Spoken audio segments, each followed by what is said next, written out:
Hi everyone, welcome back my channel. ఈరోజు మనం సైకాలజీలో టెట్ సిలబస్కి సంబంధించి ఐసీటీఏ అలాగే ఐసీటీబీ గురించి ఇవ్వడం అయితే జరిగింది. ఇప్పుడు మనం ఈ వీడియో ద్వారా ఐసీటీఏ గురించి పూర్తిగా తెలుసుకుందాం. సమాచార ప్రసార సాంకేతికత. ఇక్కడ ఐసీటీ అంటే ఏంటంటే విస్తరణ రూపము, ఇన్ఫర్మేషన్ అండ్ టెక్నాలజీస్. భావ ప్రసారం చేయగల, నిలువ చేయగలిగిన, సృష్టించగల, నియంత్రించగల, విస్తరించగలిగిన సామర్థ్యం ఉన్న వివిధ సాంకేతిక సాధనాలు, వనరుల సముదాయాన్నే ఐసీటీగా మనం నిర్వహించవచ్చు. అంటే మనం ఒకరికొకరితో భావ ప్రసారం చేసుకునేదానికి వీలుగా సమాచారాన్ని అనేది పంపించుకునేదానికి, అలాగే సృష్టించుకునేదానికి, అలాగే నియంత్రించుకోవడానికి సామర్థ్యం ఉన్న వివిధ సాంకేతిక సాధనాల్ని లేదా వనరుల యొక్క సముదాయాన్ని మనం ఏమంటున్నామంటే ఐసీటీగా చెప్తున్నామన్నమాట. ఐసీటీలో భాగంగా అభ్యసనం కొరకు మనం అనేక సాధనాలు తరగతి గదిలో వినియోగించుకోవచ్చు. మనం తరగతి గదిలో మనం పాఠం బోధించాలంటే మనం అనేక ఐసీటీకి సంబంధించిన పరికరాలు అనేటివి మనం అభ్యసనం కోసము మనం వినియోగించుకోవచ్చు అనమాట. ఐసీటీ సాధనాలు. ఈ విధంగా మనం తరగతి గదిలో ఏవైతే ఐసీటీ సాధనాలు అనేటివి ఉపయోగించుకోవచ్చో ఇప్పుడు తెలుసుకుందాం. అవి ఏంటంటే, ఒకటి టెలివిజన్, టీవీ అన్నమాట. టీవీ అంటే టెలివిజన్. రెండోది మొబైల్ లేదా ట్యాబ్లెట్. మూడోది computer. 4 radio come tape record. ఈ విధంగా ఈ 4 సాధనాల్ని మనం అభ్యాసం కోసం మనం పిల్లలకి ఉపయోగించి పాఠాలను అయితే చెప్పడానికి వీలుగా ఉంటుందన్నమాట. వీటిలో మనం 2 రకాల ప్రసారాలను గమనించవచ్చు. వీటిలో 2 రకాలైన ప్రసారాలు అనేటివి రావడం అయితే జరుగుతుంది. అవి ఏంటంటే ప్రత్యక్ష ప్రసారాలు, రెండోది ముందుగా రికార్డు చేయబడినటివి. అంటే ప్రత్యక్ష ప్రసారాలు అంటే లైవ్గా జరిగేటివి. ముందుగా రికార్డ్ చేయబడినటువంటి ప్రీ రికార్డెడ్ అంటే ముందుగానే రికార్డ్ చేసేసి మనకి చూపించేటివి ముందుగా రికార్డు చేయబడినవి ప్రసారాలు అని చెప్పి అంటారనమాట. ఈ విధంగా 2 రకాలైన ప్రసారాలను మనం అభ్యసనం కోసం ఉపయోగించుకొని మెరుగుపరచుకోవచ్చు అనమాట. అంటే పిల్లల యొక్క సామర్థ్యాల్ని మెరుగుపరచుకోవడానికి ఐసీటీ అనేది ఎంతగానో ఉపయోగపడుతుంది అనమాట. ఒకటి, అందులో ప్రత్యక్ష ప్రసారాలు అంటే లైవ్ అనేవి ఏ విధంగా ఉంటుందంటే, ఇవి నేరుగా సంఘటన స్థలం నుంచే ప్రసారం చేయబడతాయి. అంటే ఇప్పుడు ఆ ప్రోగ్రామ్ అనేది ఎక్కడైతే జరుగుతుందో ఆ స్థలం నుంచి నేరుగా ప్రసారం చేపడితే వాటిని ఏమంటారంటే ప్రత్యక్ష ప్రసారాలు అని అంటామన్నమాట. ఉదాహరణకు తీసుకున్నట్లయితే స్వాతంత్ర దినోత్సవ వేడుకలు లేదా చర్చలు, సమావేశాలు, ఆకస్మిక ప్రమాదాల యొక్క ప్రభావాన్ని చూపించాలన్నా, లేదా సునామీ, భూకంపాలు, వరదలు మొదలైన వాటిని టీవీ, రేడియోలో ప్రత్యక్ష ప్రసారంగా మనం చూడవచ్చు. అలాగే మనకి టీవీలో మరియు రేడియోలో అనేది, టీవీలో అంటే మనం ప్రత్యక్షంగా చూడవచ్చు వీడియోని, అలాగే రేడియోలో ప్రత్యక్ష ప్రసారాలు అంటే నేరుగా ఏదైనా ఒక సంఘటన జరిగినట్లయితే ఆ టైంలోనే మనకి రేడియో ద్వారా మనకి వినిపించినట్లయితే అవి ప్రత్యక్ష ప్రసారాలుగా మనం చెప్పొచ్చు. రెండోది, ముందుగా రికార్డు చేయబడినటివి ప్రీ రికార్డెడ్. అంటే ముందుగానే స్క్రిప్ట్ రాసుకొని వాటిని రికార్డు చేసి అందులో కొన్ని స్వీయ దృక్పథాలను జోడించి చూడచక్కగా చేయడం. నటనతో కూడిన చిత్రీకరించబడిన నాటికలు, సీరియల్స్, ఆటలు, వంటలు మొదలైన వాటికి సంబంధించిన కార్యక్రమాలు ముందుగానే రికార్డు చేయబడి ఆ తర్వాత ప్రసారం చేయబడతాయి. అంటే ఇవేంటంటే ఇప్పుడు మనకి వంటల ప్రోగ్రామ్ వచ్చినా లేదా సీరియల్స్ వచ్చినా అవి అప్పటికప్పుడే చేయరు కాబట్టి వాటిని ముందుగానే రికార్డ్ చేసి మనకి చూడడానికి బాగుండేటట్టుగా, చూడడానికి ఇంపుగా ఉండేటట్టుగా మనకి వాటిని వేయడం అయితే జరుగుతుంది. వాటిని ఏమంటారంటే ముందుగా రికార్డు చేయబడిన ప్రసారాలు అని చెప్పి అనడం జరుగుతుంది. టీవీ, రేడియోల్లో ప్రసారం చేయబడతాయి. ఇలాగా ముందుగా రికార్డ్ చేయబడి ప్రసారం అయితే చేయబడతాయి. ఇలాంటి వాటిని ముందుగా రికార్డు చేయబడినవి అని అంటారనమాట. ఇక్కడ వివిధ ఐసీటీ సాధనాలు, వాటి యొక్క ప్రసార నియమాలు. అంటే ఈ ప్రసార నియమాలకి మనం చూసినట్లయితే టెలివిజన్, అలాగే మొబైల్స్, రేడియో అండ్ టేప్ రికార్డుల్లో, కంప్యూటర్కి కొన్ని వాటి యొక్క నియమాలు అనేటివి ఉన్నాయన్నమాట. అవి ప్రసారం అవ్వడానికి కొన్ని నియమాలు అనేటివి ఉన్నాయి. అవి ఏంటంటే, ఇది television, mobiles, radio and tape, computers. ఇప్పుడు చూసినట్లయితే టెలివిజన్కి 1 వే ట్రాన్స్మిషన్, ఇది మొబైల్స్ 2 వే ట్రాన్స్మిషన్, రేడియో టేప్ 1 వే ట్రాన్స్మిషన్, కంప్యూటర్స్ 2 వే ట్రాన్స్మిషన్. అంటే టెలివిజన్ అనేది 1 వే ట్రాన్స్మిషన్ అంటే టెలివిజన్లో వచ్చేది మాత్రమే మనం చూడవచ్చు, కానీ మనం ఏమైనా దానికి ఇన్స్ట్రక్షన్స్ అనేవి ఇవ్వలేమన్నమాట. మొబైల్స్లో అంటే మనము ఇన్స్ట్రక్షన్స్ అనేవి ఇచ్చినప్పుడు మొబైల్స్ అనేటివి తీసుకోవడం జరుగుతుంది. ఒకవేళ మనం వీడియో చూస్తున్నట్లయితే లేదా వీడియో కాల్ ఏమైనా మాట్లాడుతున్నట్లయితే ఆ వీడియోలో నుంచి మనము మాట్లాడచ్చు, వాళ్ళు మాట్లాడడానికి వీలుగా ఉంటుంది. అంటే 2 వే అనమాట. వేగా ఉంటుంది. రేడియో టేపులు కూడా 1 వేనే, అంటే అవి వచ్చే ప్రసారాలు మాత్రమే మనం వినగలుగుతాం అనమాట. కంప్యూటర్స్ కూడా దానిలో భావ సమాచారం అనేది మనం పంపించుకుంటాం కాబట్టి ఇది కూడా 2 వే ట్రాన్స్మిషన్ కిందకి చెప్పొచ్చు అనమాట. టెలివిజన్ని కంప్యూటర్ని 2 వే ట్రాన్స్మిషన్గా మొబైల్స్ని కంప్యూటర్స్ని 2 వే ట్రాన్స్మిషన్గా మనం చెప్పుకోవచ్చు. అలాగే టెలివిజన్ రేడియో అని 1 వే ట్రాన్స్మిషన్గా మనం చెప్పుకోవచ్చు. తర్వాత టెలివిజన్ వచ్చేసి audio and visual display transmission, అంటే ఈ టెలివిజన్కి ఆడియో అనేది వస్తుంది, అలాగే విజువల్ వీడియో కూడా వస్తుంది అనమాట. మొబైల్స్కి కూడా అంతే, audio and visual display and అలాగే టెక్స్ట్, అలాగే పిక్చర్స్ అండ్ డేటా ఎక్స్చేంజ్.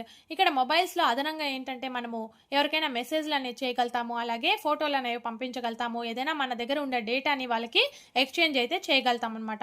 ఇక్కడ రేడియోలో వచ్చేసి ఓన్లీ ఆడియో ప్లే, అంటే ఓన్లీ మనం చెప్పింది మాత్రమే రేడియోలో వినిపించింది మాత్రమే వినగలుగుతాం కాబట్టి ఓన్లీ ఆడియో ప్లే మాత్రమే రేడియోలో ఉంటుంది. తర్వాత కంప్యూటర్స్లో కూడా audio, visual and display and information to be shared, అంటే మనము ఇన్ఫర్మేషన్ అనేది మొబైల్ ద్వారా కంప్యూటర్ ద్వారా ఎక్స్చేంజ్ చేసుకుంటాం కాబట్టి ఇది కూడా audio, video and display and information sharing చేసుకునే దానికి కంప్యూటర్స్ అనేవి వీలుగా ఉంటాయన్నమాట. తర్వాత తీసుకున్నట్లయితే టెలివిజన్లో ట్రాన్స్మిషన్ త్రూ మ్యాగ్నెటిక్ శాటిలైట్. ఇక్కడ మ్యాగ్నెటిక్ శాటిలైట్ నుంచి వాటికి ట్రాన్స్మిషన్ అనేటివి ఎక్కడి నుంచి వస్తాయంటే వాటికి మ్యాగ్నెటిక్ శాటిలైట్ అనేది ఉంటుందన్నమాట. వీటికి మొబైల్స్కి అనేటివి మ్యాగ్నెటిక్ టేప్స్ అనేవి ఉంటాయన్నమాట మన ఫోన్స్లో. తర్వాత రేడియోకి వచ్చేసి radio transmission through satellite and tape will be with the cable. ఈ శాటిలైట్ నుంచి రాబడినా కూడా ఇవి కేబుల్తో అది టేప్ రికార్డర్కి రేడియోకి కనెక్ట్ చేయబడి ఉంటుంది. ఇక్కడ computers transmission through fibre optic internet. Fibre optic internet అనేది దాంతో కనెక్ట్ చేయబడి ఉంటుందన్నమాట. టెలివిజన్లో programmes are not controlled by the user, అంటే ఇది టీవీలో వచ్చేదాన్ని మనం కంట్రోల్ అయితే చేయలేమన్నమాట. ఉత్తగా రిమోట్ని అయితే ఆన్ చేసి ఆఫ్ చేయగలుగుతాము, కానీ అందులో ఉండే సమాచారాన్ని మనం ఎటువంటి చేంజెస్ అనేవి మనం చేయలేమన్నమాట. తర్వాత ఇక్కడ మొబైల్స్లో user control and tape is in user control, అంటే మొబైల్స్ అనేవి మన కంట్రోల్లో అనేది ఉంటాయన్నమాట. మనకి ఇష్టం వచ్చినట్టు మనం సమాచారం పంపించాలన్నా లేదా సమాచారాన్ని తీసుకోవాలన్నా మన కంట్రోల్లో అనేది ఉంటుంది మొబైల్స్. రేడియో కూడా radio programmes are not controlled by the user, అంటే రేడియోలో కూడా మన కంట్రోల్లో అయితే ఏమీ ఉండదు. కంప్యూటర్ అనేది మన యూజర్ కంట్రోల్లోనే ఉంటుందన్నమాట. తర్వాత టెలివిజన్ అనేది నీడ్స్ డిటిహెచ్ యాంటీనా. ఇది డిటిహెచ్ యాంటీనా అనేది ఉండాలన్నమాట. దీనికి మొబైల్లో ఏముంటుందంటే సర్వీస్ ప్రొవైడర్ అనేది ఉండడం జరుగుతుంది. తర్వాత రేడియోకి వచ్చేసి inbuilt system for radio and tapes required for the tape record. దీనికి సంబంధించినట్టుగా ఇన్బుల్ట్ సిస్టమ్ అనేది ఈ రేడియో టేపుల్లో ఉంటుందన్నమాట. తర్వాత కంప్యూటర్స్లో నీడ్స్ సాఫ్ట్వేర్స్ ఇంటర్నెట్ అనేది దీంట్లో ఇన్బిల్ట్ అయ్యి ఉంటుందన్నమాట. తర్వాత recording our voice is not possible but possible with DTH antenna, అంటే ఇక్కడ వాయిస్ అనేది మనం దానికి ఇవ్వలేమన్నమాట. Voice is not possible but possible with DTH antenna అనేది ఉంటే మాత్రం ఇవ్వచ్చు అని చెప్తున్నారు. తర్వాత recording our voice is possible, మొబైల్లో మనం రికార్డ్ అనేది చేసుకోవచ్చు అనమాట. రేడియోలో కూడా recording our voice in tape recording is possible, అంటే టేప్స్ అనేది మనం పెట్టి కూడా టేప్ రికార్డులో మనము రికార్డ్ చేసుకోవచ్చు అనమాట మన వాయిస్ని. తర్వాత కంప్యూటర్లో కూడా recording our voice is possible, దీంట్లో కూడా రికార్డ్ అయితే మన వాయిస్ అనేది చేసుకోవచ్చు. కంప్యూటర్లో కూడా వాయిస్ రికార్డ్ చేసుకోవచ్చు అనమాట. ఈ విధంగా ఉన్నాయన్నమాట. తర్వాత కంప్యూటర్ యొక్క హార్డ్వేర్. కంప్యూటర్లో హార్డ్వేర్ అనేది ఏ విధంగా ఉంటుందంటే మానవుని ఊహకందని వివిధ సంక్లిష్టమైన అంశాలను వేగంగాను ఖచ్చితంగాను చేయడానికి ఉపయోగపడే యంత్రమే కంప్యూటర్. అంటే మనకి ఊహకందని విధంగా అలాగే సంక్లిష్టంగా స్పష్టంగా అలాగే ఎంతో వేగంగా ఖచ్చితంగా చేయడానికి ఉపయోగపడే యంత్రం ఏంటంటే మనకి కంప్యూటర్ అన్నమాట. అందులోని అంతర్గత పరికరాల గురించి మనం ముఖ్యంగా పరిజ్ఞానం కలిగి ఉండాలి. అందులో ఏ ఏ పరికరాలు అనేవి ఉన్నాయి అని చెప్పి మనకి కొంత అవగాహన అయితే ఉండాలన్నమాట. కంప్యూటర్ యొక్క లక్షణాలు. కంప్యూటర్ అనేది ఏ విధంగా పనిచేస్తుందంటే వాటికి కొన్ని లక్షణాలు అనేవి ఉన్నాయన్నమాట. అవి ఏంటంటే ఒకటి వేగం అన్నమాట. కంప్యూటర్కు మనం అందించిన సమాచారాన్ని సూచనలను అనుసరించి అత్యంత వేగంగా మనకు ఫలితాలను అందిస్తుంది. మనము ఇచ్చిన వితిన్ సెకండ్స్లో అది కంప్యూటర్ అనేది మనకి సమాధానాలను అనేది ఇవ్వడం జరుగుతుంది. ఏదైనా మనము అడిషన్ చేయాలన్నా సపరేషన్ చేయాలన్నా ఎంత పెద్దది ఇచ్చినా అది వేగంగా అయితే చేయగలుగుతుందన్నమాట. ఖచ్చితత్వం అంటే ఏంటంటే మనం ఇచ్చిన సూచనలకు అనుగుణంగా దోషరహిత ఫలితాలను ఇస్తుంది. తప్పు సమాధానాలు ఇవ్వకుండా ఖచ్చితమైన సమాధానాలను ఇవ్వడం అయితే జరుగుతుంది. తర్వాత నిల్వ సామర్థ్యం, మనం పంపిన సమాచారం కంప్యూటర్లో మెమరీలో ఉంచుకునే సౌకర్యం అనేది ఉంటుందన్నమాట. సమాచారం నిల్వ చేసే సామర్థ్యాన్ని బైట్ల రూపంలో కొలుస్తారు. ఈ ప్రమాణాలు కింది విధంగా పేర్కొనవచ్చు. అంటే మనము ఏదైనా కొంత సమాచారాన్ని ఇచ్చినప్పుడు ఆ కంప్యూటర్ అనేది దాంట్లోని మెమరీలో అనేది సేవ్ చేయబడి ఉంటుందన్నమాట.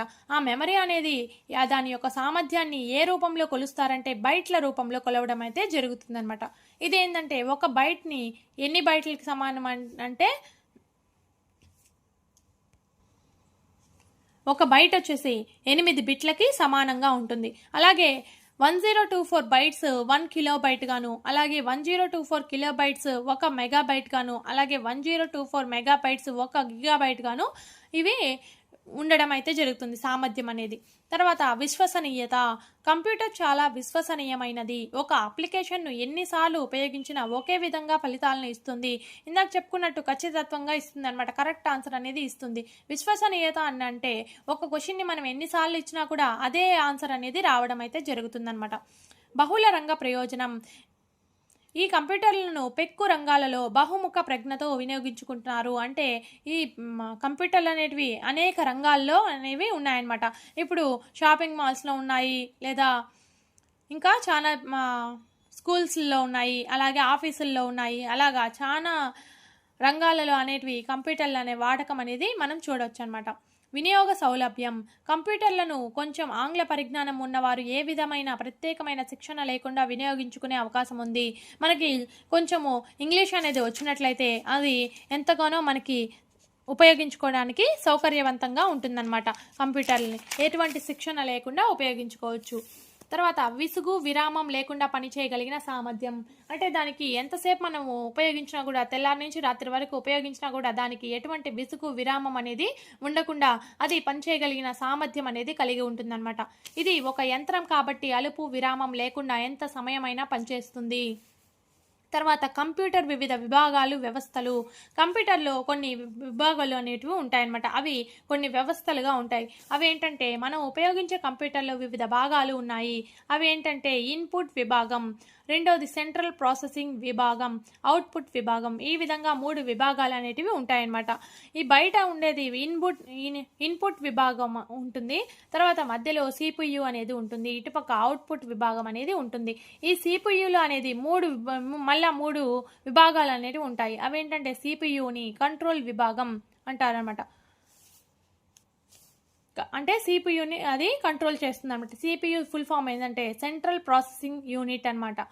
ఇది దాంట్లో మళ్ళీ అర్థమెటిక్ అలాగే లాజికల్ విభాగము, అర్థమెటిక్ మరియు లాజికల్ విభాగం ఉంటుంది. అలాగే మెమరీ విభాగం అనేది ఈ విధంగా 3 విభాగాలుగా ఉంటుంది. తర్వాత అవుట్పుట్ విభాగం, తర్వాత సెకండరీ విభాగం. దీని తర్వాత మెమరీ అనేది ఇంకా ఎక్కువగా ఉన్నట్లయితే సెకండరీ విభాగంలో అనేది స్టోర్ చేయబడి ఉంటుందన్నమాట. ఈ ఇన్పుట్ విభాగం గురించి ఇప్పుడు తెలుసుకుందాం. కంప్యూటర్కు మనం సమాచారాన్ని అందించడానికి ఉపయోగించే విభాగమే ఇన్పుట్ విభాగం. ఇన్పుట్ పరికరాలు ఈ భాగంలోనివే. అంటే మనం ఏదైనా కంప్యూటర్కి మనం సలహాలు సూచనలు లేదా సమాచారాన్ని మనం అందించినట్లయితే మనకి తగ్గట్టు ఫలితాలను అది ఇవ్వాలి అంటే మనం కొంత సమాచారాన్ని కంప్యూటర్కి మనం ఇచ్చినట్లయితే మనకు అనుగుణంగా అది ఫలితాలని ఇస్తుంది అనమాట. ఈ విధంగా మనం సమాచారాన్ని వేటితో అయితే కంప్యూటర్కి అందజేస్తామో వాటిలన్నింటినీ ఇన్పుట్ విభాగం అనేసి ఇన్పుట్ పరికరాలు అని అంటామన్నమాట. ఉదాహరణకు తీసుకున్నట్లయితే ఇన్పుట్ పరికరాలు ఏంటంటే కీబోర్డు, అంటే కీబోర్డ్ ద్వారానే మనం ఏదైనా సమాచారాన్ని టైప్ చేసి ఇస్తాం కాబట్టి కీబోర్డ్ అనేది ఇన్పుట్ పరికరం కిందకి వస్తుంది. మౌస్ అంటే మనం కర్సర్ తీసుకొని వెళ్ళి క్లిక్ చేస్తాం కాబట్టి మౌస్ కూడా ఇన్పుట్ పరికరం కింద వస్తుంది. అలాగే స్కానరు, ఏదైనా మన డాక్యుమెంట్స్ అనేటివి స్కాన్ చేసి దానికి కంప్యూటర్కి ఎక్కిస్తాం కాబట్టి అది డౌన్లోడ్ చేసుకుంటుంది కాబట్టి స్కానర్ కూడా ఒక ఇన్పుట్ పరికరంగా చెప్పవచ్చు. అలాగే లైట్ పెన్ను, జాయ్ స్టిక్లు, గ్రాఫికల్ ప్యాడ్స్, ఆప్టికల్ మార్క్ రీడర్లు. ఆప్టికల్ మార్క్ రీడర్ ఎక్కడ చూస్తుంటారంటే సూపర్ మార్కెట్లో అలాగా వాళ్ళు మార్క్ రీడింగ్ చేస్తారు కదా, అది ఆప్టికల్ మార్క్ రీడరు. మ్యాగ్నెటిక్ ఇంక్ క్యారెక్టర్ రీడరు, అలాగే optical character reader, switch recognition system, barcode reader, punch card. మనం ఏదైనా ఆఫీస్కి వెళ్ళినప్పుడు పంచ్ కార్డ్స్ పంచ్ చేస్తారు కదా, అది punch cards reader, punch power tapes, touch pads, touch screen, microphone, web camera, magnetic డ్రమ్ములు మొదలైనవి ఇన్పుట్ పరికరాలకు ఉదాహరణలు. ఈ విధంగా ఇవన్నీ చూసి పెట్టుకోవాలి. ఇవన్నీ ఇన్పుట్ పరికరాలు కానిది ఏది అని చెప్పి క్వశ్చన్ ఇచ్చే అవకాశం ఉందన్నమాట. ఈ విధంగా ఇవి ఇన్పుట్ పరికరాలుగా మనము సమాచారాన్ని కంప్యూటర్కి అందించే పరికరాలన్నమాట. తర్వాత రెండోది సెంట్రల్ ప్రాసెసింగ్ యూనిట్. దీనిలో 3 భాగాలు ఉంటాయి. ఇందాక చెప్పుకున్నట్లుగానే కంప్యూటర్ పనితీరుని నియంత్రించడానికి కంట్రోల్ యూనిట్ ఉంటుంది. అంటే దాని యొక్క పనితీరుని ఇది నియంత్రిస్తూ ఉంటుందన్నమాట ఈ ప్రాసెసింగ్ యూనిట్ అనేది. తార్కిక పనులు, గణిత ప్రక్రియలను చేయడానికి ఏఎల్యు ఉపయోగపడుతుంది. తార్కికంగా అంటే ఏఎల్యు అంటే ఏంటంటే అర్థమెటిక్ మరియు లాజికల్ విభాగం అనమాట. ఇది ఏం చేస్తుందంటే గణితానికి సంబంధించిన ప్రక్రియలు చేయడానికి ఇది ఉపయోగపడుతుంది. సమాచారం నిల్వ చేయడానికి మెమరీ యూనిట్ పనిచేస్తుంది. అంటే మెమరీ యూనిట్ ఎందుకు పనిచేస్తుంది అంటే ఏదైనా మన సమాచారాన్ని దాచిపెట్టాలంటే ఈ మెమరీ యూనిట్ అనేది బాగా ఉపయోగపడుతుంది. వీటితో పాటు అధిక సమాచారాన్ని నిల్వ చేయడానికి స్టోరేజ్ సెకండరీ యూనిట్ను ఉపయోగిస్తారు. అంటే మనం ఇంకా ఎక్కువ సమాచారాన్ని నిల్వ చేయాలంటే ఈ సెకండరీ విభాగాన్ని మనం ఉపయోగిస్తామన్నమాట. మనం అందించిన సామర్థ్యాన్ని నిల్వ ఉంచడానికి, తిరిగి పొందడానికి, ప్రాసెస్ చేయడానికి ఉపయోగపడే సాధనాలే ప్రాసెసింగ్ సాధనాలు. ప్రాసెసింగ్ పరికరాలైన సౌండ్ కార్డ్, మైక్రో ప్రాసెసర్లు కూడా సిపియులేనే ఉంటాయి. అంటే మనం ఇచ్చిన సమాచారం అంతా అందులో నిల్వ చేయబడిన తర్వాత లేదా ప్రాసెస్ చేసిన తర్వాత మనకి అలాగా ప్రాసెస్ చేయడానికి ఉపయోగించే పరికరాలనే ఈ సెంట్రల్ ప్రాసెసింగ్ అని అంటామన్నమాట. ఇందులోనే ప్రాసెసింగ్ పరికరాలు అనేవి కొన్ని ఉంటాయన్నమాట. అవే సౌండ్ కార్డు, మైక్రో ప్రాసెసర్లు కూడా ఇవి ఉంటాయన్నమాట. తర్వాత అవుట్పుట్ యూనిట్. కంప్యూటర్కు అందించిన సమాచారం ప్రాసెస్ చేయబడిన తర్వాత మనకు కావాల్సిన ఫలితాలను అందించడానికి ఉపయోగపడే వ్యవస్థయే అవుట్పుట్ విభాగం.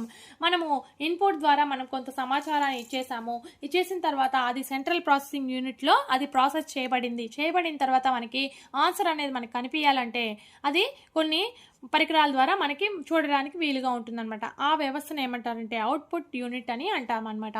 ఆ అవుట్పుట్ పరికరాలు ఏంటంటే ఎల్సిడి, ఎల్ఈడి, అలాగే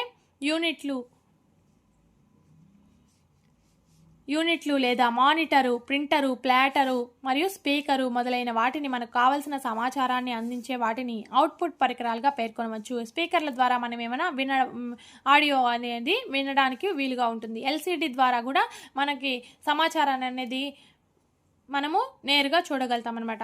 ఈ విధంగా మానిటర్ ద్వారానే మనము సమాచారాన్ని దానికి ఇచ్చి కంప్యూటర్కి ఇచ్చి చూడడానికి వీలుగా ఉంటుందన్నమాట మానిటర్లు. ఈ విధంగా సమాచారం మనకు అందించిన తర్వాత ఫలితాలను మనం ఏ పరికరాలతో చూస్తామో ఆ పరికరాలని అవుట్పుట్ పరికరాలు అని అంటామన్నమాట. కొన్ని సాంకేతికమైన పదాలు అందులో మనం కంప్యూటర్లో ఉపయోగించే ప్రస్తుతం మాటికి ఉపయోగించే కొన్ని పదాలు ఏంటంటే ఫైల్ అంటే ఏంటంటే ఒక చిత్రము, వీడియో, పాట, కార్యక్రమం మొదలైన ఒక ఫైల్గా నిల్వ చేయబడతాయి. అంటే ఏదైనా నిల్వ చేయాలంటే అది ఒక ఫైల్గా అనేది నిల్వ చేయడం అయితే జరుగుతుందన్నమాట కంప్యూటర్లో. తర్వాత ఫోల్డర్ అని ఎప్పుడు వాడతామంటే కొన్ని ఫైళ్ళ సముదాయాన్ని ఫోల్డర్ లేదా డైరెక్టరీ అని అంటామన్నమాట. ఈ విధంగా ఒక చిత్రము లేదా ఒక పాట, ఒక వీడియో అనేది ఒక ఫైల్గా ఏర్పడిన తర్వాత ఆ ఫైల్స్ అన్నీ కలిపి ఒక ఫోల్డర్గా ఏర్పడడం జరుగుతుందన్నమాట. దాన్ని ఏమంటారంటే డైరెక్టరీ అని అంటారనమాట. ఒక ఫోల్డర్లో మరికొన్ని ఫోల్డర్స్ కూడా ఉంచుకోవచ్చు. ఇట్లాగ ఒక చిత్రాలన్నీ ఒక ఫోల్డర్లో పెట్టి, వీడియోలన్నీ ఒక ఫోల్డర్లో పెట్టి ఇలా 2 ఫోల్డర్లు కూడా ఒకే ఫోల్డర్లో కూడా ఉంచవచ్చు అనమాట. తర్వాత డిస్క్ ఫైల్స్, ఫోల్డర్స్ను నిల్వ చేయడానికి ఉపయోగపడుతుంది. అంటే ఈ ఫైల్స్, ఫోల్డర్స్ అనేటివి మనము నిల్వ చేసుకోవడానికి ఉపయోగపడేదే డిస్క్ అనమాట. ఆ డిస్క్కి ఉదాహరణ ఏంటంటే హార్డ్ డిస్క్, పెన్ డ్రైవ్, అలాగే DVD, CD, మెమరీ కార్డు. ఇప్పుడు ఏదైనా మన కంప్యూటర్లో ఉండే సమాచారాన్ని మనం మెమరీ కార్డులోకి వేసుకుంటాం. అంటే అదనంగా అందులో ఉండే ఫైల్స్ అలాగే ఫోల్డర్స్ని మనం నిల్వ చేసుకోవడానికి ఉపయోగించుకునేది డిస్క్లు అనమాట. తర్వాత సాఫ్ట్వేర్ రకాలు. కంప్యూటర్ సాఫ్ట్వేర్లు ప్రధానంగా 2 రకాలుగా ఉంటాయన్నమాట. అవి ఒకటి అప్లికేషన్ సాఫ్ట్వేరు, అలాగే ఆపరేటింగ్ సిస్టమ్ సాఫ్ట్వేరు. ఈ విధంగా సాఫ్ట్వేర్లు అనేటివి 2 రకాలుగా ఉంటాయన్నమాట. అవి ఏంటంటే అప్లికేషన్ సాఫ్ట్వేర్ అంటే ఏంటంటే కంప్యూటర్లో ఒక ప్రత్యేకమైన పనిని నిర్వర్తించడానికి తయారు చేసే సాఫ్ట్వేర్ ప్రోగ్రామ్ని అప్లికేషన్ ప్రోగ్రామ్ అంటారు. అంటే మనము కంప్యూటర్లో ఏదైనా ఒక ప్రత్యేకమైన పనిని మనం చేయాలంటే దానికి ఉపయోగించుకునే సాఫ్ట్వేర్ని ఏమంటారంటే అప్లికేషన్ సాఫ్ట్వేర్ అంటారనమాట. అంటే ఒక యాప్ అనమాట. ఆ యాప్ అనేది ఒక ప్రత్యేకమైన పనికి మాత్రమే ఉపయోగించుకుంటామన్నమాట. దాన్ని అప్లికేషన్ సాఫ్ట్వేర్ అంటారు. ఉదాహరణకి MS office, VLC media player, Win app అనేటివి మొదలైనవి ఉంటాయన్నమాట. ఒకవేళ క్యాండీ క్రష్ అనే గేమ్ అనుకో, ఆ గేమ్ ఆడడానికి వరకే ఉపయోగపడుతుంది అనమాట. అలాంటి వాటినన్నిటిని అప్లికేషన్ సాఫ్ట్వేర్ అంటారు. రెండవది ఆపరేటింగ్ సాఫ్ట్వేర్ సిస్టమ్. ఇది కంప్యూటర్ను పని చేయించడానికి ఉపయోగపడుతుంది. కంప్యూటర్లోని ఇతర ప్రోగ్రాంలు పని చేయాలంటే ఆపరేటింగ్ సిస్టమ్ తప్పనిసరిగా ఉండాలి. అంటే మన ఫోన్లో అన్ని అప్లికేషన్స్ అనేవి బాగా పనిచేయాలంటే ఈ ఆపరేటింగ్ సిస్టమ్ అనేది తప్పనిసరిగా ఉండాలన్నమాట. అంటే ఉదాహరణకి విండోసు, ల్యూనక్స్, డాస్, మ్యాక్ మొదలైనవన్నీ కూడా ఆపరేటింగ్ సిస్టమ్ కిందకి వస్తాయి. మొబైల్లో అయితే iOS, Windows, Android operating systems గమనించవచ్చు. ఆండ్రాయిడ్ ఫోన్స్ అంటారు కదా, ఈ ఆండ్రాయిడ్ని ఏమంటారంటే ఆపరేటింగ్ సిస్టమ్ అని అంటాం అనమాట. ఈ ఆపరేటింగ్ సిస్టమ్ ద్వారానే మనకి ఉండే అన్ని యాప్స్ అంటే అప్లికేషన్ సాఫ్ట్వేర్ అంతా కూడా ఇది పనిచేయడానికి ఉపయోగపడుతుంది అనమాట. తర్వాత ఇంటర్నెట్, అంతర్జాలం అంటే ఏంటంటే కంప్యూటర్ల అనుసంధానాన్ని నెట్వర్క్ అంటారు. ఇప్పుడు ఒక కంప్యూటర్ని మరొక కంప్యూటర్ని అనుసంధానం చేసేదాన్ని ఏమంటారంటే నెట్వర్క్ అంటారన్నమాట. ఈ నెట్వర్క్లను మళ్ళీ అనుసంధానించక నెట్వర్క్ను ఇంటర్నెట్ అంటారు. ఇలాంటి నెట్వర్క్లన్నింటినీ కూడా కలిపి అనుసంధానించిన నెట్వర్క్ని ఏమంటారంటే ఇంటర్నెట్ అంటారన్నమాట. కాబట్టి ఇంటర్నెట్ అనేది కొన్ని మిలియన్ల కంప్యూటర్లను అనుసంధానించబడిన ఒక ప్రపంచ నెట్వర్క్. ఇలాగ చాలా నెట్వర్క్లు అనేటివి ఇంటర్నెట్ ద్వారా అనేక కంప్యూటర్ల నెట్వర్క్ అనేది కనెక్ట్ చేయబడి ఉంటుందన్నమాట. ఈ అనుసంధాన ప్రక్రియ ద్వారా ఒకరికొకరు సమాచారాన్ని, వార్తలను, వారి యొక్క అభిప్రాయాలను ఇచ్చిపుచ్చుకుంటున్నారు. ఈ విధంగా ఉండడం వల్లనే ఈ ప్రపంచంలో నెట్వర్క్ అనేది ఉండడం వల్లనే ఈ ఇంటర్నెట్ వలన మనం సమాచారాన్ని పంచుకోగలుగుతున్నాం అన్నమాట. తర్వాత వెబ్ అంటే డబ్ల్యూడబ్ల్యూడబ్ల్యూ. ఈ వెబ్ అంటే ఏంటంటే డబ్ల్యూడబ్ల్యూడబ్ల్యూ ఫుల్ ఫామ్ ఏంటంటే వరల్డ్ వైడ్ వెబ్ అనే అంటామన్నమాట. ఈ వరల్డ్ వైడ్ వెబ్ అనే మాటలు ఇంటర్నెట్లో అందుబాటులో ఉండే సమాచార సముదాయాన్ని సూచిస్తుంది. మనకి ఏదైనా సమాచారం కావాలంటే మనం డబ్ల్యూడబ్ల్యూడబ్ల్యూ అని మనం సెర్చ్ చేయడం అయితే జరుగుతుందన్నమాట. దీనిని సింపుల్గా వెబ్ అని పిలుస్తామన్నమాట. వెబ్ అనేది ఒక రకంగా లైబ్రరీ లాగా ఉంటుంది. ఇందులో రకరకాలైన విషయాలపై కోట్లాది పేజీలు, టెక్స్ట్లు, బొమ్మలు, శబ్దాలు, కదిలే బొమ్మలు ఉంటాయి.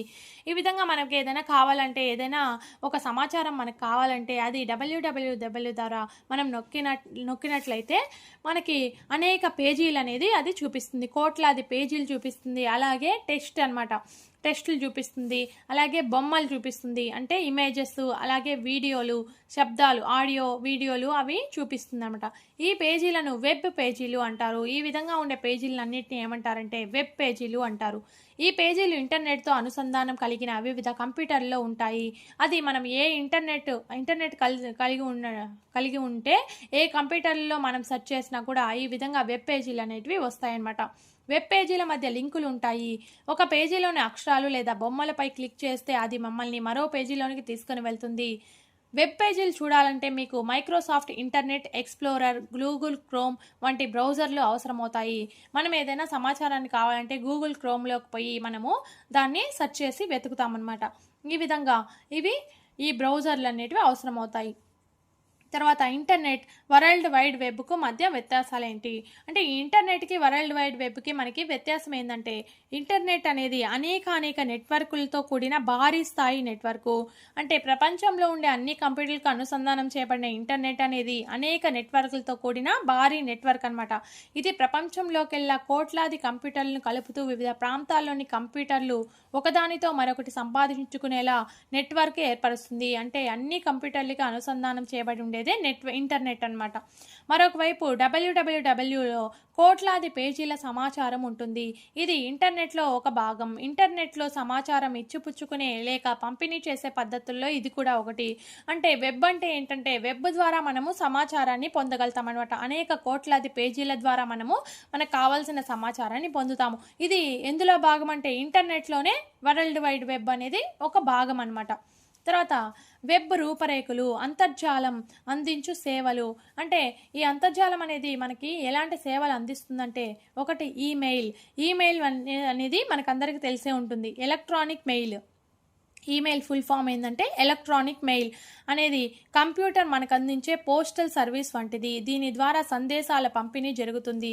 అంటే మనకి ఏదైనా ఒక ఆఫీస్ నుంచో లేదా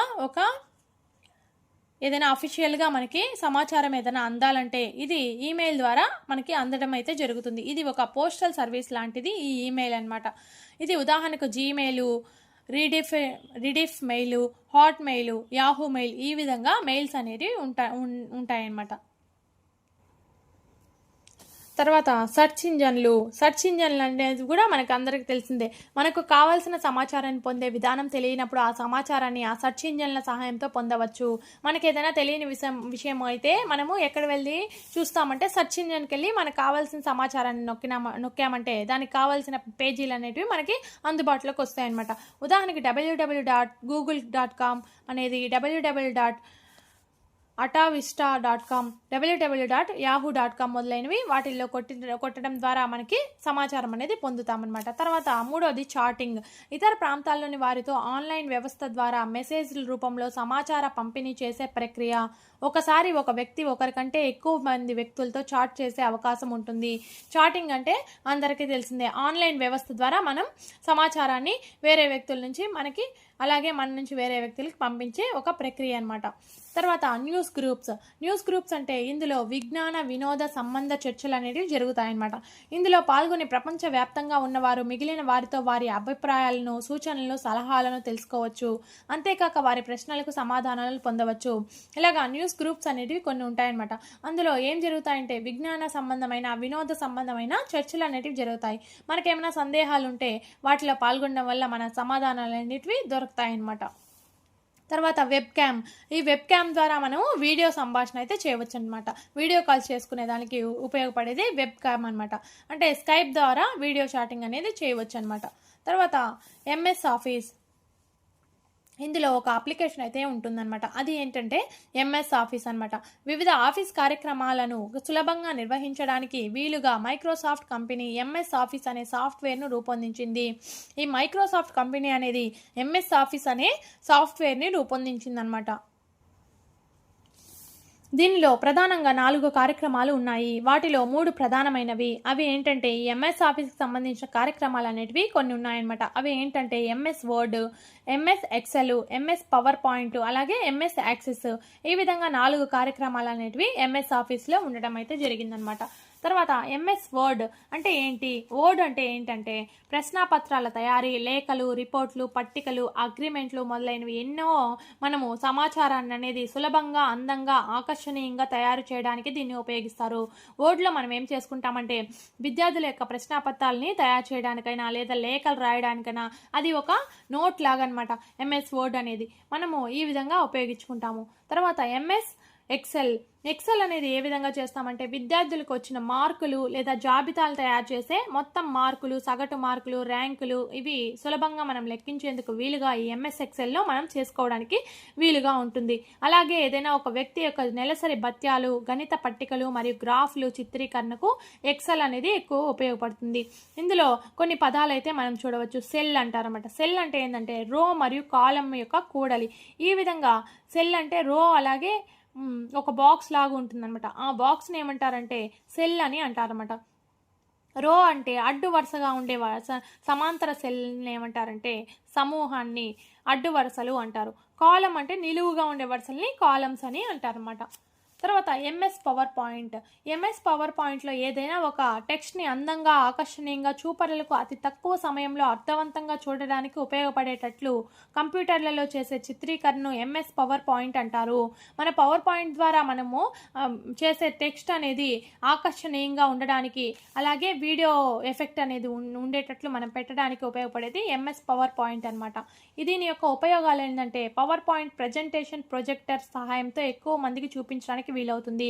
ఈ పవర్ పాయింట్లో మనం చేసిన ఈ ప్రాజెక్ట్ అనేది ప్రొజెక్టర్ సహాయంతో మనం ఎక్కువ మందికి చూపించవచ్చు అన్నమాట. తెరపైన వేసి చూపించడానికి వీలుగా ఉంటుంది. ప్రేక్షకులకు హ్యాండ్ అవుట్ రూపంలో దీన్ని అందించవచ్చు. దీనిని బొమ్మలు, రంగులు, టెక్స్ట్, సౌండ్స్, క్లిప్స్ లేదా యానిమేటెడ్ వస్తువులు ఉపయోగించి ఆకర్షణీయంగా తయారు చేయవచ్చు. ఇందులో యానిమేటెడ్ కూడా ఉపయోగించుకునే దానికి వీలుగా ఉంటుందన్నమాట. పాఠాలు కూడా రూపొందించవచ్చు. ఇలాగా యానిమేషన్ రూపంగా, బొమ్మల రూపంలో పాఠాలు కూడా మనం రూపొందించుకోవచ్చు ఈ పవర్ పాయింట్ను ఉపయోగించి. తర్వాత ఎంఎస్ యాక్సిస్, ఇదైతే మనకి డ్రాఫ్ట్ కాపీలో లేదనమాట. ఇది నేను సెర్చ్ చేసి రాశాను. ఎంఎస్ యాక్సెస్ అంటే ఏంటంటే డేటాబేస్లను సృష్టించడానికి, నిర్వహించడానికి, విశ్లేషించడానికి ఉపయోగపడుతుంది. డేటాబేస్లు అంటే మనం ఇచ్చిన డేటాని సృష్టించడానికి లేదా నిర్వహించడానికి, విశ్లేషించడానికి ఉపయోగపడుతుంది. ముఖ్యంగా వ్యక్తులు మరియు చిన్న నుంచి మధ్య తరహా వ్యాపారులకు ఉపయోగపడుతుంది. అంటే మధ్యతరగతి వ్యాపారస్తులకి వాళ్ళ యొక్క వస్తువుల యొక్క ధరలు అవన్నీ రాసుకోవడానికి ఇవి ఎంఎస్ యాక్సెస్ అనేది ఉపయోగపడుతుంది అన్నమాట. చిన్న చిన్న లెక్కలు వేయడానికి ఉపయోగపడుతుంది. తర్వాత సార్వత్రిక విద్యా వనరులు అంటే ఓపెన్ ఎడ్యుకేషనల్ రిసోర్స్ అన్నమాట. ఈ సార్వత్రిక విద్యా వనరులు అంటే ఏంటంటే ఓఏఆర్ఎస్ని ఓపెన్ ఎడ్యుకేషనల్ రిసోర్స్ అని అంటారన్నమాట. సన్నివేశాల కల్పన ద్వారా అర్థవంతమైన సమ్మిళిత విద్యను అందించాలి అని చెప్పింది ఎవరంటే ఎన్సిఎఫ్ 2005 చెప్పడం జరిగింది. నిర్మాణాత్మక అభ్యసన సన్నివేశాలను కల్పించి ఉపాధ్యాయులు బోధన సాగించాల్సి ఉంటుంది. అంటే అభ్యసన సన్నివేశాలను అనేది కల్పించడం ద్వారా ఉపాధ్యాయులు బోధన సాధించాలి. దీనికి తగిన వనరులను సమకూర్చుకోవడం మన బాధ్యత. మనము అభ్యసన అనేది ఎంత బాగా చెప్పినట్లయితే ఎంత బాగా చెప్తే పిల్లల యొక్క ఫలితాలు కూడా అదే విధంగా ఉంటాయన్నమాట. అది మనం ఏ విధంగా చెప్తున్నాము అని మనం చెప్పడానికి మనకు కావాల్సిన వనరులు అనేవి మనమే సమకూర్చుకోవాలన్నమాట. ఈ వనరులు పాఠ్యాంశాలకు సంబంధించినవి గాను, సులభతరంగా లభించేవి గాను, మార్పులు చేయడం అనుకూలంగాను ఉండాలి. ఇవి ఉచితంగా లభించే వనరులు వివిధ రూపాల్లో లభిస్తాయి. ఈ విధంగా మనకి ఈ వనరులు అనేటివి మనకి లో కాస్ట్లో మనము తీసుకోవడానికి ఉండాలన్నమాట. లో కాస్ట్గా ఉండాలన్నమాట. అలాగే మనకి దగ్గరలో అనుకూలంగా ఉండేటట్టు వనరులు అనేటివి మనం ఉపయోగించి అభ్యసన అనేది చేయాలన్నమాట. ఉదాహరణకి ఈ బుక్స్, సాఫ్ట్వేర్స్ మొదలైనవి, కోర్స్ మెటీరియల్ మొదలైనవి ఉపయోగించుకోవచ్చు. 2001లో వికీపీడియాతో ప్రపంచవ్యాప్తంగా ఓఈఆర్ఎస్లు ప్రారంభమయ్యాయి. ప్రపంచవ్యాప్తంగా ఓఈఆర్ఎస్లు ఎప్పుడు ప్రారంభమయ్యాయి అంటే 2001లో అవ్వడం జరిగింది వికీపీడియాతో అన్నమాట. తర్వాత అమెరికాలోని మెసాచ్యూసెట్స్ స్థానిక సంస్థ అనేక కోర్సులకు సంబంధించిన పాఠ్యాంశాలను ఉచితంగా అందరికీ అందుబాటులోకి తెచ్చింది. అమెరికాకు సంబంధించిన మెసాచ్యూసెట్స్ అనే స్థానిక సంస్థ ఏం చేసిందంటే పాఠ్యాంశాలను అందరికీ ఉచితంగా అందుబాటులోకి తీసుకొని వచ్చిందనమాట. మన దేశంలో కూడా ఇగ్నో అలాగే ఎన్పిటిఈఎల్లు ఎన్నో కోర్సులను ఓఈఆర్ఎస్ల ద్వారా మనకి నిర్వహిస్తున్నారన్నమాట. తర్వాత ఓఆర్ఈఎస్ యొక్క ప్రయోజనాలు: అభ్యసన వనరులను ఉచితంగా వాడుకోవచ్చు, వాటిని తిరిగి ఎన్నిసార్లైనా వినియోగించుకోవచ్చు. అలాగే మనకి వీళ్ళు ఇచ్చిన వనరులు అనేటివి మనం ఉచితంగా వాడుకోవచ్చు, అలాగే ఎన్నిసార్లైనా ఉపయోగించుకోవచ్చు అనమాట. వనరులు తగిన మార్పులు చేర్పులు చేసుకోవడానికి వీలుంటుంది. ఒకదానితో ఒకటి అనుసంధానించి మరొకటి కొత్త వనరులను సృష్టించుకోవచ్చు. అంటే ఒకరు తయారు చేసింది అంటే ఒకరు ఒక పాఠం ఏదైనా విధంగా చెప్పారంటే అది మనం చూసి దానికి తగ్గట్టుగా కొన్ని మార్పులు చేర్పులు మనం చేసుకొని దానికి కొత్తగా మనం సృష్టించుకోవచ్చు అనమాట. ఇలా సృష్టించిన కొత్త వనరులను తిరిగి అందించే అవకాశం ఉంటుంది. ఇలా మనం తయారు చేసుకున్న కొత్తగా వనరుల్ని మనం తయారు చేసుకొని వాళ్ళకి అందించే అవకాశం అనేది ఉంటుంది. దీనిని 4R అని అంటారు. అంటే మనం చూసిన ఆ వనరుల్ని మళ్ళీ తిరిగి చేస్తున్నాం కాబట్టి రీయూజ్, రివైజ్, రీమిక్స్, రీడిస్ట్రిబ్యూట్ అని ఈ 4Rs అని అనడం జరుగుతుందన్నమాట. తర్వాత కొన్ని ఓఈఆర్ఎస్ వెబ్సైట్లు అంటే సార్వత్రిక విద్యా వనరులు అంటే ఏంటంటే ఇవి www.karnaacademy.org ఇవి పాఠ్యాంశాలు లభిస్తాయన్నమాట వీటిలో. తర్వాత www.karnatakaeducation.org.in దీంట్లో ఉపాధ్యాయులకు సహకరించేటివి ఉండే పాఠ్యాంశాలు ఉంటాయన్నమాట. తర్వాత www.wikipedia.org ఇది భాగస్వాములతో వనరులను సృష్టించి అందించేది. అంటే ఇందులో ఏదైనా మనము అడిగిన సమాచారం అనేది వస్తుందన్నమాట. www.nroeR.metastudio.org ఇది ఉచిత కోర్స్ మెటీరియల్ను లభిస్తుందన్నమాట. ఈ కోర్స్ మెటీరియల్ అనేది ఉచితంగా లభిస్తుందన్నమాట. చేతి ఉపకరణాలు, హ్యాండ్ హెల్డ్ డివైజెస్ అంటే ఏంటంటే మన చేతిలో ఇమిడిపోయి ఉపయోగించుకోవడానికి వీలుగా ఉన్న పరికరాలను ఏమంటారంటే చేతి ఉపకరణాలు అంటారన్నమాట. మన చేతిలో ఇమిడిపోయే విధంగా ఉండాలన్నమాట. ఉదాహరణకి మొబైల్స్, ట్యాబ్లెట్స్, ఐపాడ్స్ అనేటివి మన చేతి ఉపకరణాలుగా చెప్పుకోవచ్చు. తర్వాత అంతర్జాల వినియోగంలో ఆచార వ్యవహారాలు, మర్యాదలు, నెటిక్వేట్స్ అంతర్జాలాన్ని వినియోగించే ఇతర సందర్భాల్లో మనం కొన్ని ఆచార వ్యవహారాలను పాటించాలి. వీటినే నెటిక్వెట్స్ అంటారు. మనము ఈ ఇంటర్నెట్ని ద్వారా మన కంప్యూటర్ని ఉపయోగిస్తున్నామంటే కొన్ని ఆచార వ్యవహారాలు అనేటివి పాటించాలన్నమాట. వీటిని ఏమంటారంటే నెటిక్వెట్స్ అని అంటారన్నమాట. ఉదాహరణకి సమాచారాన్ని దొంగలించడం, అమర్యాదకరంగా ప్రవర్తించడం, అనుమతి లేకుండా ఫోటోలు వీడియోలు అనేవి పెట్టడం లాంటివి చేయకూడదన్నమాట. ఈ విధంగా ఆచార వ్యవహారాలను పాటించడాన్ని ఏమంటారంటే నెటిక్వెట్స్ అని అంటారన్నమాట. ఐసీటీకి సంబంధించిన జాతీయ రాష్ట్ర ప్రభుత్వాల విధానాలు అంటే ఐటీకి సంబంధించిన ప్రభుత్వ విధానాలు ఏ విధంగా ఉన్నాయో ఇప్పుడు చూద్దాం. పాఠశాల విద్యలో జాతీయ ఐసీటీ విధానం 2012 ఇది పాఠశాల విద్యకు సంబంధించి కేంద్ర ప్రభుత్వం ప్రకటించిన ఉన్నత పాఠశాలలో సమాచార ప్రసార సాంకేతికత ICTSE 2012లో కింద ముఖ్యాంశాలను గమనించవచ్చు. ఈ విధంగా ఐసీటీ అనేది విధానం అనేది మన పాఠశాల విద్యకు సంబంధించి కేంద్ర ప్రభుత్వానికి ప్రకటించిందనమాట. 2012లో ఏం ప్రకటించింది అంటే ఈ కింద ముఖ్యాంశాల ద్వారా మనం గమనించవచ్చు. అంటే విజన్ అంటే ఏంటంటే పోటీ ప్రపంచానికి దీటుగా మన దేశ సాంఘిక ఆర్థిక సుస్థిరాభివృద్ధి సాధనకు తగిన జ్ఞాన సమాజ నిర్మాతలుగా యువతను సిద్ధం చేయడం. ఈ విధంగా పోటీ ప్రపంచానికి మనము దీటుగా మన దేశానికి ఉండాలంటే యువత అనేది సిద్ధమై ఉండాలంటే మనకి ఐసీటీ అనేది ఎంతగానో ఉపయోగపడుతుంది అని చెప్పి ఈ విధంగా ఐసీటీ విధానం అనేది 2012 కేంద్ర ప్రభుత్వం అనేది తెలియజేయడం జరిగిందనమాట. తర్వాత మిషన్ అందుబాటు, నాణ్యత, సమర్థతలను పాఠశాల వ్యవస్థలో పెంపొందించడానికై ఐసీటీ వనరులను కృత్యాలను వినియోగించుకోగలగడం. ఈ విధంగా మనకు అందుబాటులో నాణ్యతగా ఉన్న ఐసీటీ వనరుల్ని అలాగే కృత్యాలని మనం వినియోగించుకోవాలి అని చెప్పి తెలియజేసిందనమాట. తర్వాత ఐసీటీ రాష్ట్ర ప్రభుత్వ విధానం మన ఏపీలో ఏ విధంగా తెలియజేసిందంటే నాణ్యత కలిగిన జీవన ప్రమాణాలు, విద్య, ఆరోగ్యాన్ని సాధించి ప్రపంచ స్థాయిలో రాష్ట్రానికి గుర్తింపు తేవాలి. మన ఐసీటీ వనరులను ఉపయోగించుకొని మన రాష్ట్రానికి గుర్తింపు అనేది తేవాలి అని చెప్పడం అయితే జరిగింది. తర్వాత ఉత్తమ పాలన ద్వారా ఐటీ, ఎలక్ట్రానిక్స్ల సహాయంతో విద్య, వ్యవసాయాలను అభివృద్ధి పరచవలసిన ఉద్యోగాలను కల్పించడం. ఈ విధంగా ఎలక్ట్రానిక్స్ సహాయంతో విద్య అనేది అలాగే వ్యవసాయాలను అభివృద్ధిపరిచి చాలా ఉద్యోగాలు అనేవి కల్పించాలి అని చెప్పి ఏపీ ప్రభుత్వం అయితే తెలియజేయడం జరిగింది. మారుతున్న సాంకేతిక పరిజ్ఞానానికి అనుగుణంగా సిలబస్, కోర్సులు, కరికులం మార్చి అవసరాలకు పనికి వచ్చే విధంగా విద్యను రూపొందించాలి. మనకు ఇప్పుడు అవసరాలకి ఈ విధంగా మన విజ్ఞానం అనేది ఉండాలి, అలాగే సిలబస్ అలాగే కోర్సులు అనేవి ఉండాలి అనేసి అలా ఆ విధమైన విద్యను రూపొందించాలి అని చెప్పి ప్రవేశపెట్టడం జరిగింది. బోధనలో నైపుణ్యాలను బోధనలకు ఐసీటీ సహాయంతో అందించాలి. ఐసీటీ సహాయంతో మనము బోధన అనేది జరపాలి అని చెప్పి సూచించడం జరిగింది. CAL అంటే ఏంటంటే కంప్యూటర్ ఎయిడెడ్ లెర్నింగ్, కంప్యూటర్కి సంబంధించిన అభ్యాసనం అనేది జరగాలి అని చెప్పి CAL అనే ప్రోగ్రామ్ను కండక్ట్ చేయడం అయితే జరిగింది. ICT at the schools, ICT అనేది స్కూల్స్లో ఉండాలి అని చెప్పి అలాగే ఐసీటీ క్లాసులు అనేవి జరగాలి. Computer literacy and studies in schools. ఈ విధంగా మొదలైన పథకాల ద్వారా అందించిన కంప్యూటర్లను వినియోగించి కంప్యూటర్ ఆధారిత బోధన జరపాలి. ఈ CAL ద్వారా అందించిన కంప్యూటర్ల ద్వారా బోధన అనేది జరపాలి అని చెప్పి సూచించడం జరిగింది. ప్రతి ఇంటిలో కనీసం ఒకరికి లిటరేట్గా చేయాలి. కనీసం ఒక ఇంట్లో ఒకరైనా లిటరేట్గా ఉండాలి అని చెప్పి తెలియజేయడం అయితే జరిగింది. ఐసీటీ ఆధారిత అభ్యసన ప్రక్రియలు, అభ్యసన వాతావరణాన్ని కల్పించుట. అభ్యసన వాతావరణాన్ని ఏ విధంగా కల్పించాలి అంటే ఎడ్యుసాట్ టెర్మినల్స్, DTH సౌకర్యం కలిగించబడింది. తద్వారా మన టీవీ, దూరదర్శన్ మొదలైన ఛానళ్ల ద్వారా ప్రత్యక్ష పరోక్ష పద్ధతిలో పాఠాలు బోధించబడుతున్నాయి. ఈ విధంగా DTH సౌకర్యాన్ని కల్పించడం తర్వాత ప్రత్యక్ష పరోక్ష పద్ధతిలో మనకి పాఠాలు అనేది బోధించబడుతూ ఉన్నాయన్నమాట. టీవీ, రేడియో కార్యక్రమాలను పిల్లల కాల నిర్ణయ పట్టికలో చొప్పించి వాటిని సద్వినియోగం చేయించుకోవాలి.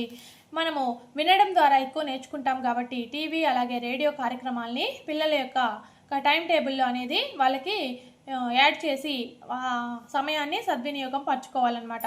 CAL అంటే కంప్యూటర్ ఎయిడెడ్ లెర్నింగ్ అనే ప్రోగ్రాం ద్వారా పాఠశాలలకు కంప్యూటర్లు సరఫరా చేయబడ్డాయి. అంటే ఏ ప్రోగ్రాం ద్వారా కంప్యూటర్లు పాఠశాలకు సరఫరా చేయబడ్డాయంటే CAL ద్వారా కంప్యూటర్లు అనేటివి పాఠశాలకు సరఫరా చేయబడ్డాయన్నమాట.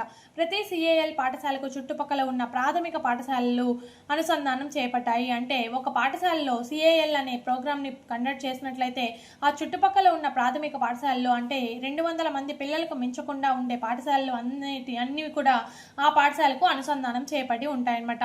అంటే ఏదో ఒక రోజు ఆ కంప్యూటర్ కోసం ఆ పాఠశాలకు వెళ్ళి వాళ్ళు కంప్యూటర్ అనేది బోధన జరిపినప్పుడు అభ్యసన అనేది చేయడం జరుగుతుందన్నమాట. సిఏఎల్లో భాగంగా 64 సీడీలు ప్రస్తుతం 12 పూర్తి సీడీలుగా లభిస్తున్నాయి. ఈ విధంగా వాళ్ళకి అభ్యసన జరగడానికి వాళ్ళకి కావాల్సిన కృత్యాలు అన్నిటినీ వాళ్ళకి 64 సీడీలు అనేవి అవైలబుల్గా ఉంచారన్నమాట. కానీ ప్రస్తుతానికి మనకి 12 పూర్తి సీడీలుగా లభిస్తున్నాయన్నమాట. ఆన్లైన్లో ఈ లెర్నింగ్ విధానం ద్వారా అభ్యసన చేయాలి. ఆన్లైన్ ద్వారా కూడా మనము లెర్నింగ్ అనేది చేయాలన్నమాట. ఆన్లైన్ ఫారం ద్వారా విద్యార్థులు ఉపాధ్యాయులు తమ అభిప్రాయాలు ఇతరులతో పంచుకోవచ్చు.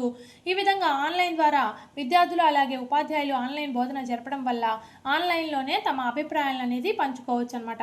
ఆన్లైన్ ద్వారా జరిపే బోధనను వర్చువల్ క్లాస్ రూమ్ అని అంటారు. ఈ విధంగా ఆన్లైన్ ద్వారా మన క్లాస్ రూమ్లో క్లాసు బోధించినట్లయితే దాన్ని ఏమంటారంటే వర్చువల్ క్లాస్ రూమ్ అని అంటారన్నమాట. టచ్ కంట్రోల్ చేయబడే బోర్డును వెబ్ బోర్డ్ అంటారు. మనం టచ్ చేసి బోర్డుని మనం రాస్తున్నట్లయితే దాన్ని వెబ్ బోర్డ్ అని అంటాం అన్నమాట. అదేవిధంగా విద్యా క్రీడలు క్రీడలు అనేవి అనేక రకాలుగా చెప్పవచ్చు. అవి ప్రధానంగా 3 రకాలుగా ఉంటాయన్నమాట. అవి ఏంటంటే విద్యా రకమైన క్రీడలు, విరామ క్రీడలు, విద్యా విరామ క్రీడలు అని 3 రకాలుగా ఉంటాయన్నమాట. అవి వాటిలో ఒకటి విద్యా క్రీడలు. వినోదంతో పాటు ఆసక్తిని, విజ్ఞానాన్ని అందిస్తాయి. వీటిలో విద్యార్థులకు సవాళ్లతో పాటు నెగ్గిన ప్రతిసారి ప్రోత్సాహకాలు కూడా ఉంటాయి. పజిల్లు, చిన్న చిన్న సమస్యలు, క్విజ్లు, పఠన నైపుణ్యాల ఆధారంగా ఇందులో పాఠ్యాంశాలు అవగాహననే ప్రాధాన్యత ఇవ్వబడుతుంది.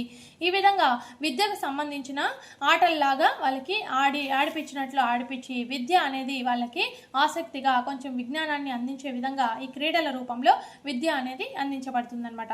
అలాగే విరామ క్రీడలు వాళ్ళకి విద్యనే కాకుండా వాళ్ళకి కొంచెం విరామాన్ని సద్వినియోగం చేసుకునే విధంగా కొన్ని ఆటలు అనేటివి కూడా పిల్లలకి ఆనందాన్ని కలుగజేసే క్రీడలు అనేవి ఆడించాలన్నమాట. తర్వాత విద్యా విరామ క్రీడలు ఆనందంతో పాటు విజ్ఞానాన్ని అందించే క్రీడలను ఆడించడం. వాతావరణం, శీతోష్ణ స్థితి, మ్యాప్లు, కంప్యూటర్ల విద్య మొదలైనవి. ఈ విధంగా విద్యా విరామ సమయ క్రీడలు అంటే విద్యకి సంబంధించింది, అలాగే విరామానికి అంటే వాళ్ళకి ఆహ్లాదకరంగా ఉండే విధంగా రెండింటిని కలిగి ఉండే విధంగా ఈ విధంగా బోధన అనేది జరపాలన్నమాట. Age of empires, the vice city మొదలైనవి. ఈ విధంగా వాళ్ళకి క్రీడల ద్వారా కూడా అభ్యసనం అనేది ఐసీటీ ద్వారా మనం అందించవచ్చు అని చెప్పి ఈ విధంగా తెలియజేయడం అయింది. ఇత్తడితో అయితే ఐసీటీ ఏ అనేది టోటల్గా కంప్లీట్ అయిపోయింది. తర్వాత ఐసీటీ బి గురించి తర్వాత వీడియో ద్వారా మనం నేర్చుకుందాం. నా వీడియో కనుక మీకు నచ్చినట్లయితే లైక్ చేసి అలాగే షేర్ చేయండి. మరిన్ని ఇలాంటి వీడియోస్ కోసం నా ఛానల్ని సబ్స్క్రైబ్ చేసుకోండి. Thank you for watching.